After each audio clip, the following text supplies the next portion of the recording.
आज हम लोग देखेंगे अलंकार।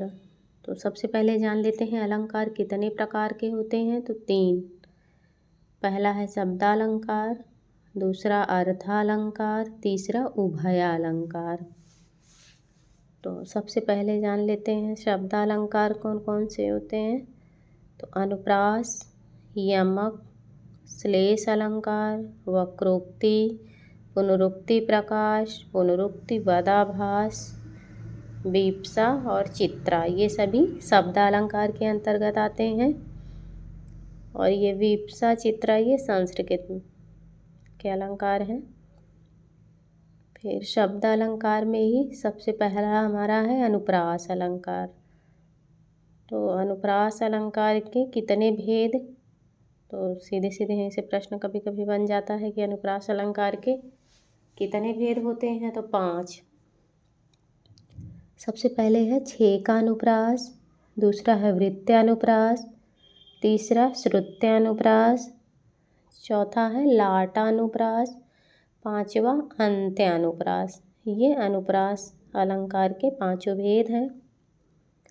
फिर हमारा है यमक अलंकार, श्लेष अलंकार। श्लेष के भी 2 भेद हैं, पहला सभंग पद श्लेष, दूसरा अभंग पद श्लेष। फिर वक्रोक्ति अलंकार है, इसके भी वही काक वक्रोक्ति और श्लेष या श्लिष्ट वक्रोक्ति।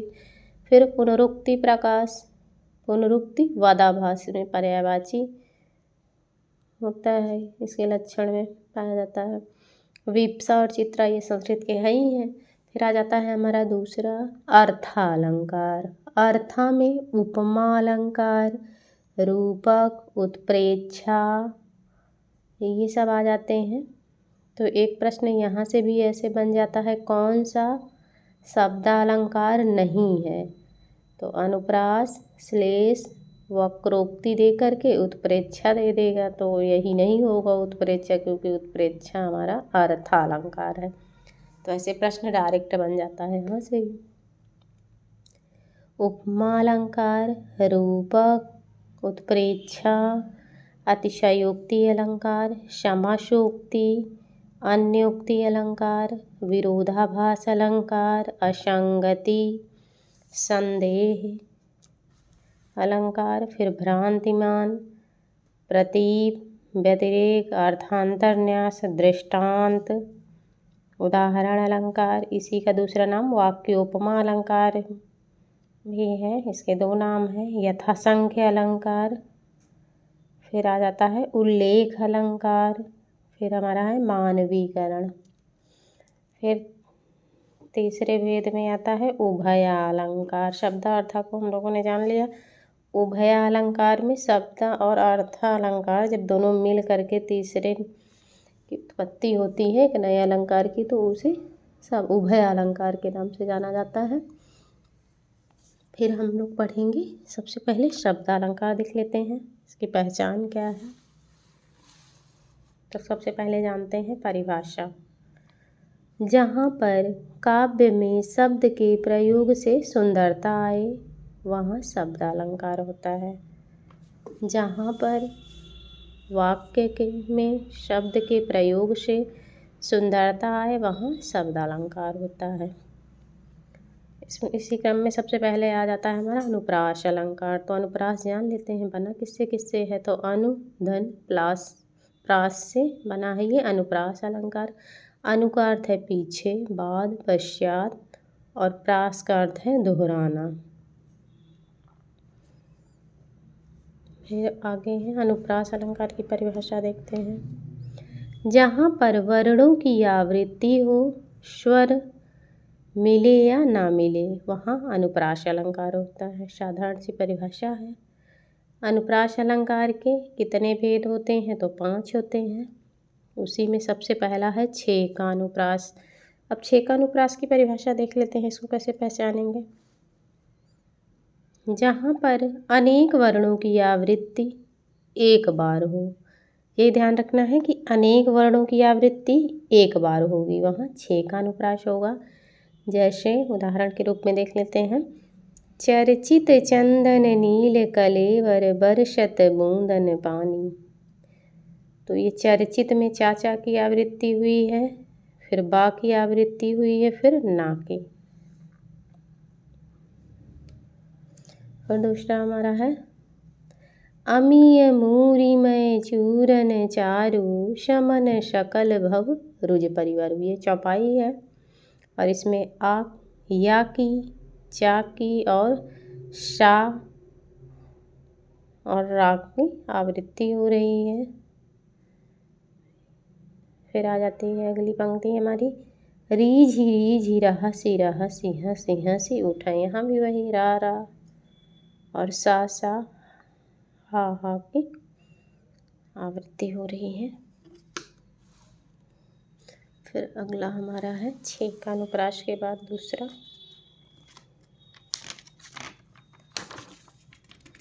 वृत्त्यानुप्रास आ जाता है। तो देख लेते हैं वृत्त्यानुप्रास की परिभाषा। जहाँ पर एक वर्ण की आवृत्ति एक या अनेक बार हो उसे वृत्त्यानुप्रास कहते हैं। सबसे पहले है रघुपति राघव राजा राम, इसमें भी है रघुकुल रीति सदा चली आई, इसमें भी वृत्त्यानुप्रास है। फिर हमारा है चारु चंद की चंचल किरणें खेल रही थी जल थल में। ये पंचवटी की पंक्ति है जो मैथिली शरण गुप्त जी की रचना है और ये बहुत खूबसूरत सी पंक्ति है। कभी समय मिले तो साहित्य पढ़ने वालों को ज़रूर पढ़ना चाहिए। वैसे भी जो साहित्य नहीं पढ़ते हैं वो को भी पढ़ना चाहिए क्योंकि बहुत ही खूबसूरती से गुप्त जी ने पंचवटी में वर्णन किया है। तो इसकी पंक्ति है चारु चंद की चंचल किरणें खेल रही थी जल थल में। अगली पंक्ति है स्वच्छ चांदनी बिछी हुई है अवनी और अंबर तल में। पुलक प्रकट करती है धरती हरित तृणों के नोकों से, मानो झूम रहे हैं तरु भी मंद पवन के झोंकों से। तो यहाँ पुलक प्रकट करती है धरती, मानो आ गया, वो प्रेच्छा अलंकार हो गया। ऐसे बहुत सारी पंक्ति है। इसी की एक अगली पंक्ति है पंचवटी की छाया में है सुंदर पर्ण कुटीर बना, जिसके सम्मुख स्वच्छ शिला पर धीर वीर निर्भीक बना। यहाँ लक्ष्मण जी के रात्रि में पंचवटी में एक शिला पर बैठे हुए हैं, उसी का वर्णन किया गया है। तो वहीं पर शूर्पणखा आती है और वो देखती है, तो उसी का वर्णन गुप्त जी ने बहुत ही सुंदरता से किया है। पंचवटी की छाया में है सुंदर पर्ण कुटीर बना, जिसके सम्मुख स्वच्छ शिला पर धीर वीर निर्भीक बना। जाग रहा यह कौन धनुर्धर जबकि भुवन भर सोता है, राजभोग के योग्य विपिन में बैठा आज विराग लिए। किस व्रत में है व्रती वीर यह निद्रा का यूं त्याग किए, राजभोग के योग्य विपिन में बैठा आज विराग लिए। फिर इसकी अगली पंक्ति है किस व्रत में है व्रती वीर यह निद्रा का यूं त्याग किए। तो इसमें किस व्रत में है व्रती वीर, इसमें भी अनुप्रास हो गया। किस व्रत में है व्रती वीर यह निद्रा का यूं त्याग किए, राजभोग के योग्य विपिन में बैठा आज विराग लिए। फिर इसकी अगली पंक्ति है सीता माता बैठी हुई हैं कुटिया में, उन्हीं का वर्णन है। मर्त्यलोक मालिन्य मेटने स्वामी संघ जो आई है, तीन लोक की लक्ष्मी ने यह कुटी आज अपनाई है। बहुत ही अद्भुत वर्णन गुप्त जी ने किया है।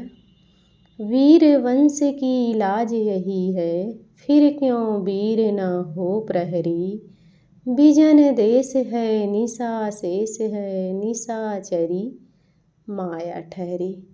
बहुत सुंदर सी ही पंक्ति है, इसको समय निकाल करके ज़रूर पढ़िएगा, बहुत सारे अलंकार भी यहाँ से मिलेंगे। फिर आगे हम लोग देखते हैं, क्योंकि वीडियो बहुत बड़ा हो जाएगा। शेष महेश गणेश सुरेश ही जाहि निरंतर ध्यावइये। सवैया है रस खान का, और मत गयंत सवैया है, और वृत्यानुप्रास तो है ही है इसमें। सजनी शशि में समशील उभय इसमें भी है। तरनी तनुजा तट तमाल तरुवर बहुछाए झुके कूल पर, ऐसे करके है अगली पंक्ति। ये यमुना छवि भारतेंदु की है। तो बहुत सुंदर सुंदर सी पंक्तियाँ हैं। इन पंक्तियों को पढ़ते रहना चाहिए, क्या पता पंक्ति ही दे दे। फिर आ जाता है हमारा श्रुत्यानुप्रास। जो सुनने में प्रिय हो, जैसा कि नाम से ही पता चल रहा है, जो सुनने में प्रिय हो। जहाँ पर कर्ण कटु वर्ण, कठोर वर्ण और संयुक्त वर्ण छोड़ करके मधुर ध्वनियों का वर्गीय आवृत्ति हो, वहाँ पर श्रुत्यानुप्रास होता है। देख लेते हैं, पंक्ति है।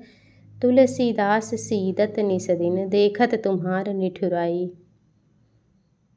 तो यहाँ एक ही वर्ग के हैं, जैसे ता, ता और ना की आवृत्ति हुई है। ये ता वर्ग के वर्ण हैं जो बार बार आ रहे हैं।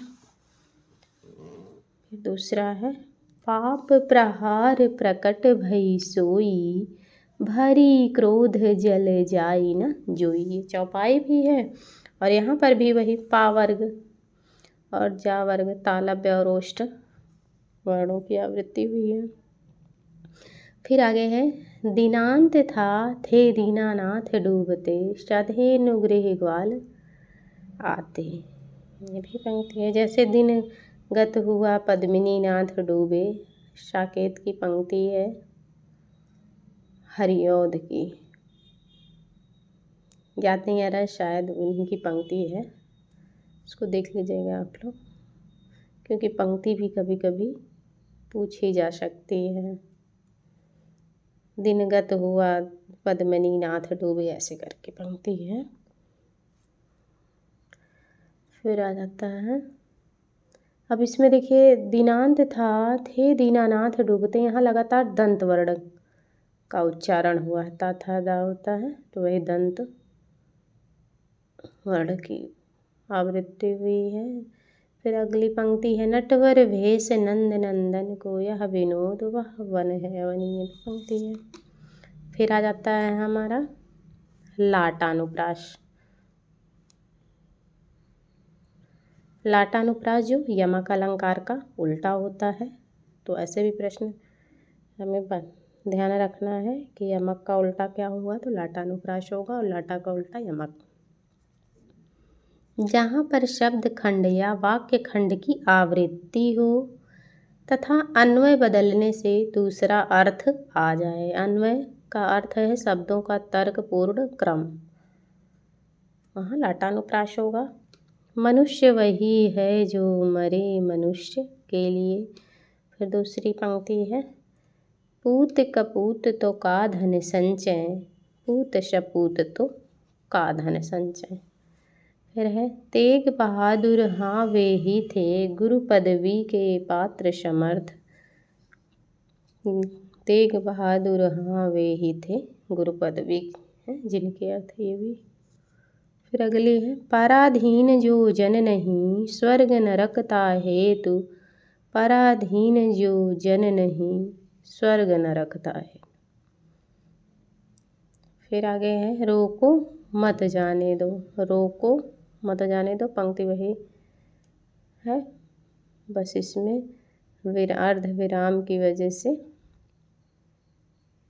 अर्थ बदल जाता है, जैसे कि अन्वय करने से अर्थ बदल जाता है। जैसे रोको मत जाने दो, यहाँ पर है कि रोको और उसको जाने मत दो, और यहाँ दूसरी पंक्ति में ही वही कहा गया है कि रोको मत अर्थात उसे जाने दो, तो ये भाव बदल जाता है। अगली पंक्ति में जैसे पराधीन जो जन नहीं, स्वर्ग नरकता हेतु, जो पराधीन नहीं है, जो दूसरे के अधीन नहीं है, वो नरक में भी उसे स्वर्ग के समान ही है। और पराधीन जो जन नहीं, और जो दूसरे के अधीन है उन्हें स्वर्ग में नरक की तरह ही लगेगा। इसी का वही अन्वय करने से थोड़ा सा अर्थ बदल जाता है, वही हमारा लाटानुप्रास होगा। फिर आगे हैं, इसी की पंक्ति है लाटानुप्रास की।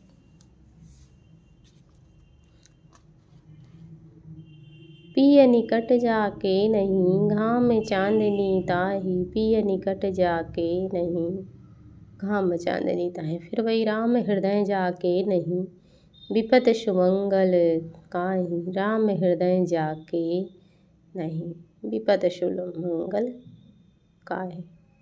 फिर है पंकज तो पंकज ही, राम हृदय जाके नहीं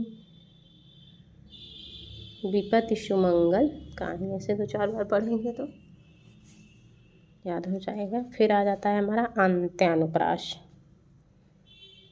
अंत्यानुप्रास में जहाँ पर चरण के अंत में वर्ण समान हो वहाँ अंत्यानुप्रास होता है। यहाँ पर चरण के अंत में वर्ण समान होंगे, प्रायः यह सोरठा में होता है।